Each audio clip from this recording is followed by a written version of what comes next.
नहीं है। अरे जब तुम भोजन ही ढंग से नहीं बनाओगे संस्कार कहां से आएंगे। जिस घर में संस्कार नहीं होते उस घर की कभी उन्नति नहीं होती, ये सदा याद रखना। प्रेम से कहिए राधे राधे, जोर से बोलो और जोर से बोलो। आप कथा सुनो। हाँ, एक किसी के घर में 3 गए। कौन कौन? धन तरक्की संस्कार, तीनों पहुंचे। जब धन तरक्की संस्कार तीनों घर में गए किसी के, और पहुंच करके गेट पर घंटी बजाई, और जो ही घंटी बजाई महाराज, तो भीतर से छोटा बालक निकल के आया। बोले आप कौन हैं? तो उन्होंने कहा धन तरक्की संस्कार तीनों हैं, आपको घर में किसे बुलाना है? धन तरक्की संस्कार हम तीनों आए, तुम्हें कौन चाहिए? बच्चे ने कहा मैं तो बहुत छोटा हूं, मुझे आइडिया ही नहीं है मैं किसको भीतर बुलाऊं। मैं जाता हूं माता जी से पूछ के आता हूं किसको बुलाना है। बच्चा दौड़ा दौड़ा गया और माता जी के पास में पहुंचा, और माता जी से वो जा करके कहता है माता जी धन तरक्की संस्कार तीनों आए, किसको बुला ले? तो माता जी ने कहा बेटा, समझ गए? धन को बोले बेटा, धन को बोला। हाँ, अगर धन घर में होगा ना तरक्की भी हो जाएगी, संस्कार भी अपने आप आ जाएंगे। धन को भीतर बुला के लाओ। बोले ठीक है माता जी। बच्चा दौड़ा, पिताजी रास्ते में मिल गए। बोले कहां जा रहा है? बोले धन तरक्की संस्कार तीनों आए हैं, बाहर खड़े हैं। माता जी से पूछा, उन्होंने कहा धन को लेके आओ। तो मैं धन को बुलाने जा रहा हूं। पिताजी ने कहा नहीं बेटा, गलती मत करना, धन नहीं तरक्की को बुला के लाओ।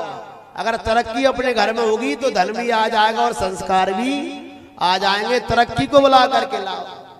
बेटे ने कहा पिताजी ठीक है, और बेटा दौड़ करके जाने लगा तो 70 साल के दादाजी गेट पे ही मिल गए। बोले क्यों रे, कहां जा रहा है? बोले दादाजी धन तरक्की संस्कार तीनों आए हैं। माता जी ने कहा धन को बुला के लाओ, पिताजी ने कहा तरक्की को बुला के लाओ। तो तरक्की को बुलाने जा रहा हूं। बोले नहीं बेटा, संस्कार को बुला करके लाओ, संस्कार को बुला करके लाओ। अगर अपने घर में संस्कार होंगे तो ये सब अपने आप अब घर में आ जाएंगे।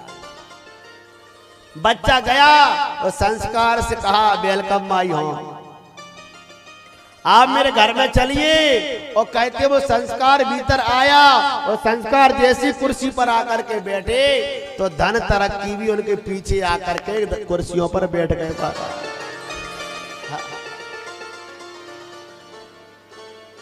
और बच्चे ने कहा धन तरक्की से हमने आपको नहीं बुलाया, हमने तो संस्कार को बुलाया है। तो उन दोनों ने एक साथ जवाब दिया। बोले बेटा सुन, जिस घर में संस्कार होते हैं उस घर में तो हम बिना बुलाए चले आते हैं। जिस घर में संस्कार होते हैं उस घर में हम बिना बुलाए चले आते हैं। अपने बच्चों को कार भले ही मत देना, पर संस्कार जरूर देना। क्योंकि एक बालक अगर संस्कारवान हो गया तो इतने बड़े समाज को शिक्षित कर देगा, और जब तक जाएगा तब तक पता नहीं कितनों को शिक्षित कर जाएगा। अगर आपके 4 पुत्र हैं, संस्कारवान एक को जरूर बनाओ। बे तो सबको ही बनाना चाहिए। और बच्चे अगर ज्यादा बिगड़ते हैं ना तो किससे बिगड़ते हैं मालूम है क्या? नहीं है पता? टच स्क्रीन से। आजकल जो मोबाइल चल गए ना, ये सबसे खतरनाक चीज है बच्चों के लिए। नाम लेंगे पढ़ने का, खेलेंगे उसमें गेम। अपने बच्चों को संस्कार दो, कहीं उससे दूर न चले जाए महाराज। क्योंकि बालकों के ऊपर ही संस्कृति टिकी हुई है महाराज, नई पीढ़ी के ऊपर। प्रेम से कहिए राधे राधे। आप बच्चों से कहो तिलक लगाओ।